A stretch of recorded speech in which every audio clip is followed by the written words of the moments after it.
big developments in two cases involving Donald Trump. The New York election interference hush money case, that trial now delayed by at least 30 days for the judge to consider arguments about evidence in that case. The Southern District of New York has only now handed over more than 100,000 documents to Manhattan District Attorney Alvin Bragg in recent weeks, with 15,000 pages turned over just today. Also today, a long-awaited ruling in the Georgia RICO case with a big decision. The judge overseeing the case against Donald Trump declining to disqualify District Attorney Fani Willis over her relationship with lead prosecutor Nathan Wade, ruling one of them must step down for the case to continue.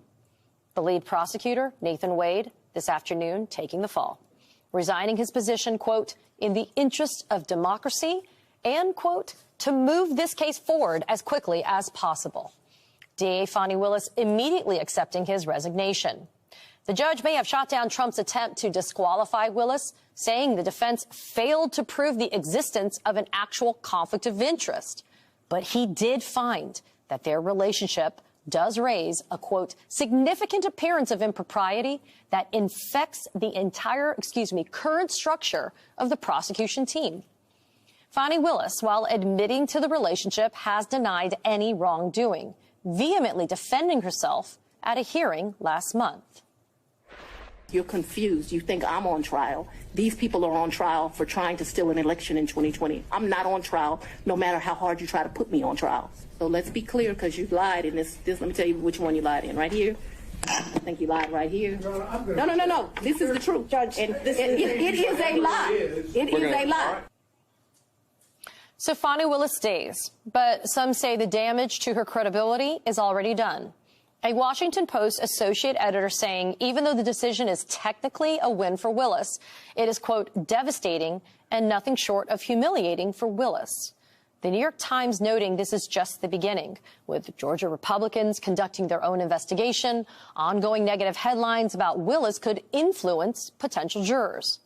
Others going so far as to say that Willis should recuse herself. Here's former Mueller prosecutor Andrew Weissmann on Morning Joe this morning.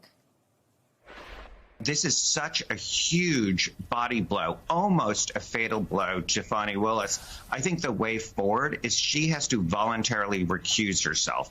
I don't know that she has it in her, but I think she has to say, I'm going to appoint a chief assistant who's going to oversee this case.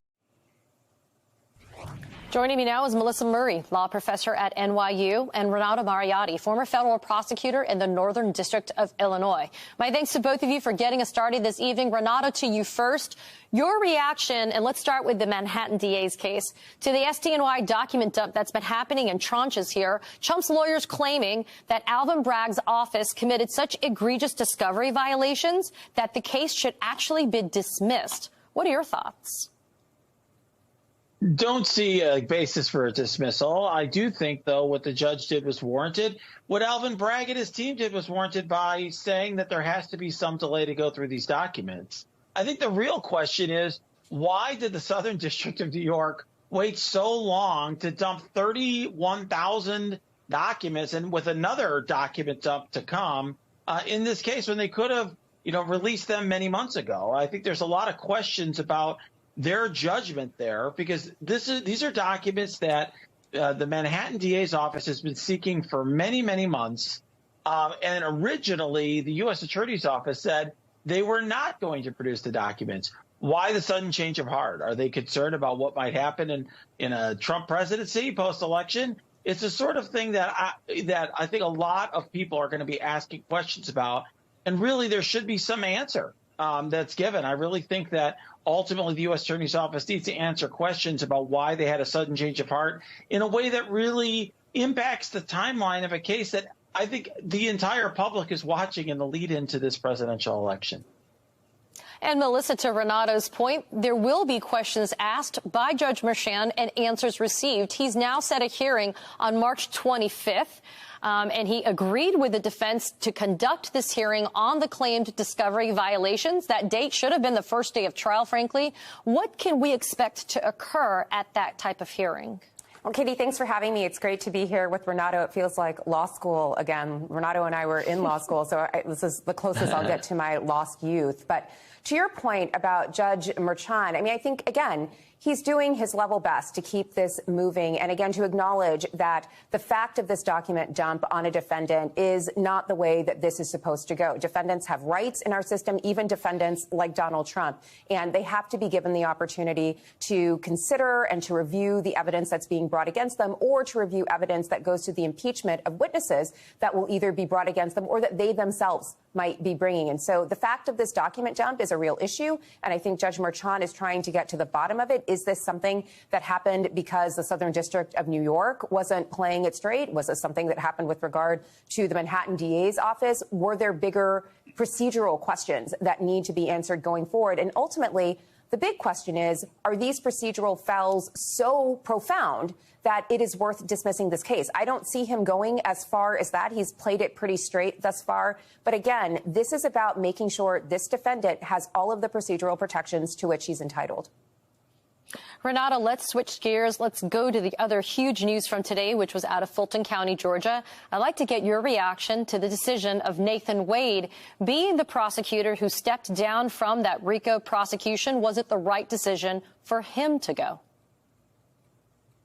Well, I will say I thought the judge's decision here was, very down the middle. I think the judge played this straight in the sense that he clearly found that there was no actual conflict of interest, which is the right call. Okay, that bar is so high that I never imagined the defendant could meet it. The judge correctly found that they didn't. I will say the judge, I think, stepped a little beyond his authority in basically saying that someone had to be removed from an appearance of impropriety. Really, I don't believe under Georgia law he has that authority. At least that's my understanding as a non-Georgian, but talking to Georgia lawyers. That said, I will say this. The judge clearly believes that Fani Willis and Nathan Wade were not candid on the witness stand. He thinks that they misled the court. He's very concerned about it. I can understand, given the eyes that are on this case, the importance of this case, why he made the decision he did. I do think Nathan Wade also made the right decision. Ultimately, I disagree with Andrew Weissman. Really, I don't think recusal in Georgia can work the way he suggested. If there's recusal, I believe the entire office has to be recused. Mm-hmm. A new DA would have to be appointed, and that would essentially derail the entire prosecution. And so the only way, and I think Nathan Wade said for the sake of democracy, the only way that the elected DA, Fani Willis, and all the prosecutors working for her could work on this case and move it forward would be for him to step aside. It's a blow for the case because he knows the case. He's worked the case. Others have to get up to speed, but I think it's the right choice for the team. Melissa, in Georgia, an actual conflict of interest on the part of a prosecutor creates automatic disqualification under the law. But an appearance of impropriety does not create an automatic disqualification. Do you agree with Renato that Judge McAfee perhaps went a little too far when he was trying to find the happy medium that it seems like this order ended up reading as? Well, again, he said this was a tremendous lapse in judgment on her part and noted that her behavior had been unprofessional. Again, these are grown adults. This is not the kind of ethical conflict that you are typically very worried about with regard to a prosecutor. Usually the kind of ethical conflicts that really raise eyebrows are things where the prosecutor is having a relationship with the judge or with the defense or with a witness or with a juror, not having a relationship with another prosecutor. But I think Judge McAfee is correct that this is chum in the water as Fani Willis prepares to bring her case to trial before a jury. Her name is going to be in the papers. The fact that this has happened already makes clear that there are likely to be there's likely to be more scrutiny of her going forward. That can't be great as she continues to prosecute this case before a jury of 12 Fulton County residents. So in that sense, I don't think it's wrong to say that this was a lapse in judgment. The optics of this were quite poor. Whether or not it was for Judge McAfee to say so, I think is an entirely different question. And I believe Renato is right on that. Yeah, because there is actually a Georgia State Bar, for example, that could actually find if there was some violations of rules of professional conduct or ethical codes of conduct that governed her, Nathan Wade, and others. Footnote, Terrence Bradley, according to Judge McAfee, literally had no credibility during the course of that hearing. But, you know, Renato, there's no trial date. And that was an important point that Judge McAfee brought up in this ruling. He said that there was zero evidence that Wade was appointed in order for Fani Willis to derive a financial benefit, and that it was a reason why this case ever got investigated, indicted, or currently prosecuted. Judge McAfee also found that it wasn't like Fani Willis wasn't trying to push this case to a resolution, right? If she only wanted to make money off of Nathan Wade's appointment, she would have tried to drag this out until the end of Kingdom Come. But the fact that we don't have a trial date, Renato, and the fact that we're now a good way into a Q1 of 2024 with November right around the corner, does that give you some concern that maybe the Georgia Bar is going to get involved now? Maybe the Georgia Republicans have already indicated their interest in investigating Fani Willis? Yeah, I do think she has a target on her back. I will not be surprised if she faces consequences elsewhere. Katie, the judge mentioned in his decision that there may be consequences elsewhere, alluding to other bodies that could potentially take a look at this issue. So I do think Fani Willis needs her own lawyers and is going to have to deal with those circumstances no matter what. I also think that just the indictment from the very beginning bit off a lot, okay? Jack Smith's indictment in the January 6th case, much more narrow, one defendant, very limited number of counts. There's a lot of defendants here, a very sprawling indictment, RICO, a whole lot of counts. This was already going to be a challenge to bring before the election and have a trial before the election. Now, with the lead prosecutor out of the case and all of this distraction, I think even more reason to be skeptical that this case ultimately proceeds to trial before the election. Republican dysfunction is hobbling the GOP's ability to govern or get anything done. Their white whale impeachment inquiry into Joe Biden fizzling with a whimper. And then this. Today, White House lawyers sending a bombshell letter to Speaker Johnson. The message was simple.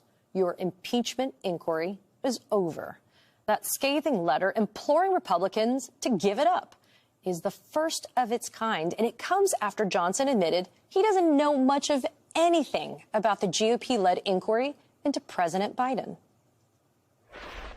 To be very frank with you, very honest and transparent, because I've been so busy with all my other responsibilities, I have not been able to take the time to do the deep dive in the evidence. And here's a clue. That might be because there really isn't any evidence to begin with, absent both the proof and the votes to pass it. We now find top GOP lawmakers considering a move to make criminal referrals to the DOJ against Biden and his allies. This despite new revelations about their debunked, quote, star witness. CBS News reporting federal prosecutors were put on notice as far back as 2016 that Alexander Smirnov was a known liar and a fraudster.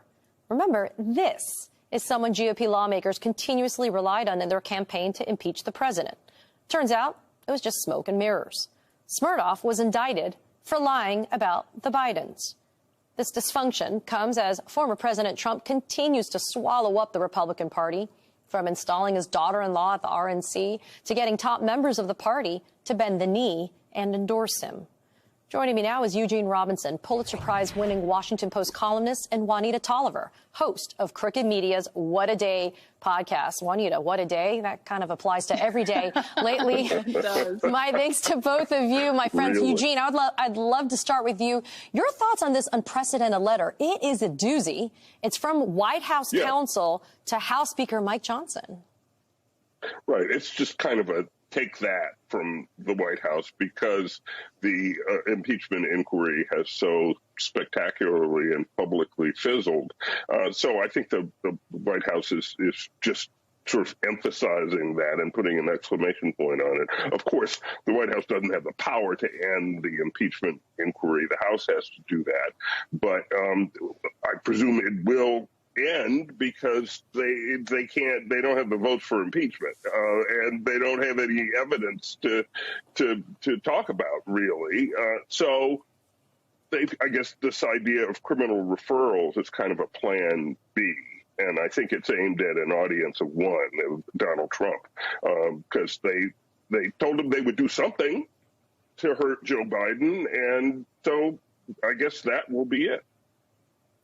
Juanita, in that letter, the White House counsel saying, quote, none of the evidence has demonstrated that the president did anything wrong. The House Oversight and Judiciary Committees have heard from not one, not two, but more than 20 witnesses who have all confirmed this. I mean, Juanita, are Republicans basically backed into a corner now, which it seems pretty obvious, right? But don't they lose credibility by continuing to chase these ghosts? I mean, they lost credibility when Kevin McCarthy went and unilaterally started an impeachment inquiry unofficially back before he was ousted, right? Like, there was never any credibility in this for them. And when I think about how they're using their time in Congress to weaponize any and everything they can against Biden, it's pretty wild that they're grasping at straws. And I feel like that sends a message to the public on two levels. One, not that Biden's above reproach, but clearly nothing at the level of impeachment. And two, it also is sending voters a signal about how Republicans have used their time and their control of the House. It wasn't to pass any substantive legislation. They rejected any investments in immigration efforts. They didn't provide any effort to create, things that the public needs, whether that's paid family leave, relief for child care, a whole host of things. And so I think voters are going to look at this and say, oh, this is what we get when Republicans are in control. And I hope that's the message that comes off of this offensive move from the White House, where they have said, you have no evidence. The witnesses have backed up the president and his family's story. And I hope the next prong in this for Democrats is to emphasize what a waste of time this was for everyone. And here's what Republicans didn't do for the public while they had control.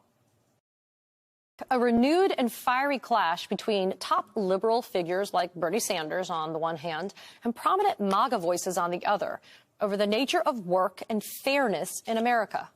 A top conservative pundit getting blowback this week after attacking retirement programs like Social Security and arguing that Americans shouldn't retire at all. Here's Ben Shapiro. Social Security is a pyramid scheme. It's insane that we haven't raised the retirement age in the United States. No one in the United States should be retiring at 65 years old. Frankly, I think retirement itself is a stupid idea unless you have some sort of health problem. It's an extreme stance, the idea that nobody should retire. But the main idea that retirement programs are too generous and should get cut is shared by the GOP's presidential nominee. There is a lot you can do in terms of entitlements, in terms of cutting, and in terms of also the theft and the bad management of entitlements, tremendous bad management of entitlements. There's tremendous amounts of things, numbers of things you can do. So that is the MAGA position. American workers should just put in more years and get fewer benefits. Now on the left, Bernie Sanders is arguing that workers are getting a raw deal. This week, unveiling legislation to reduce the work week to 32 hours without a reduction in pay. Sanders then getting into a heated exchange with a reporter from Rupert Murdoch's Fox Business Channel. I think it's time for a shortened work week. Can I ask you a question about that? It seems like Democrats want businesses to be taxed more, pay their workers more, lower prices, and now pay people not to work. You know what I would like to see? How are businesses going to survive that? That's the question. How can businesses survive all of those proposals? When Mr. Bezos pays an effective tax rate lower than the average worker, I think we have a real problem in our tax system. I think that billionaires have got to start paying their fair share. And there was a time that some Republicans actually agreed with Bernie Sanders. None other than Richard Nixon floated the idea of a 4-day work week back in 1956. Instead, work just got more demanding. Americans now clock in nearly 1,800 work hours per year, which is way more than other advanced nations. We work 300 more hours than our counterparts in England and even more compared to Norway, which may be why so many films about the pressures of work in America have become just so iconic. Coffee, Violet. Now. Yes, sir. I'm so sorry, Miranda. I actually did return last night. Your incompetence do not interest me. Hello, Peter. What's happening? I'm going to need you to go ahead and come in tomorrow. I can't. If you don't go, I'll assume you're not serious about your future. I'm also going to need you to go ahead and come in on Sunday, too, okay?